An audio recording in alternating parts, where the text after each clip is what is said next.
I wanted to talk to everyone today about life as a series of lessons and experiences versus, I guess, an emotional attachment to certain experiences that we have. If we view life from the perspective of lessons and experiences, it sort of removes the emotional attachment we have to certain memories.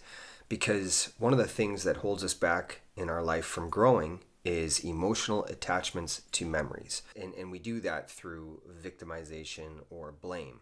We either play the victim or we lay blame. So, what I want to talk about is how we can see events that have happened in our life as lessons and experiences. It's difficult to do. I'm not going to say that it's not difficult to do because we haven't been taught to do this. We've been taught to judge the event or the experience on an emotional level, which, of course, there's emotions tied to many experiences in our life. It's how we choose to view it that will allow us to release emotions and move forward or hold on to them and stay in one place. And it's my motive to help humans evolve and be free, live and embody a state of love, that emotion at the core of the human versus fear, because fear doesn't allow us to grow, it keeps us held in. Whereas love breeds unity and connection. And this is why I do this. This is why I share, because I think it's so important to have these conversations in our lives and how we can apply certain experiences that happen in other people's lives to our own. I mean, this is how we grow.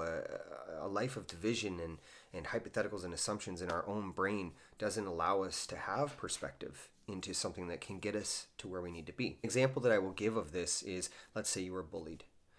We can play the victim or we can lay blame. Bullying's a pretty easy one to do.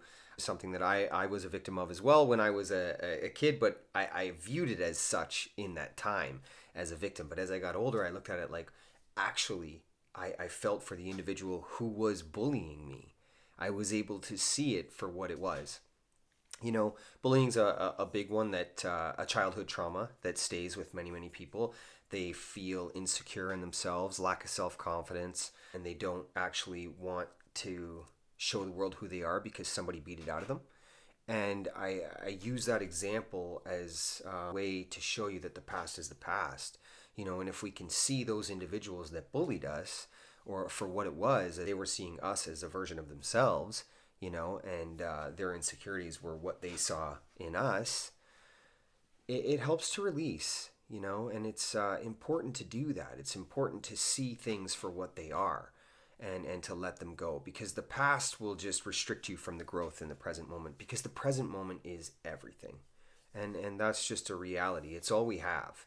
If we constantly are looking to the past or are living in the past, then we're stuck there, and we miss the growth, and we miss all the beautiful memories, and we miss all of the moments that happen in the present moment. Sure, we're there in a physical sense, but our mind is somewhere else. And it holds us back. It really does. So I just wanted to share. I know the example is quite vague, but it's just something for you to apply in your life. Look at your life as a journey of lessons and experiences, and see all of the moments that happened as lessons and experiences. It will help you view your present moment and present life as lessons and experiences, and will navigate you through the world in a much different way. It's actually quite beautiful. Struggles seem to be just obstacles that we have to face first off, and then figure out a way to learn what we're there to learn. And then once that lesson is learned, a new one begins, but a lesson not learned will be repeated. So remember that as well. Much love.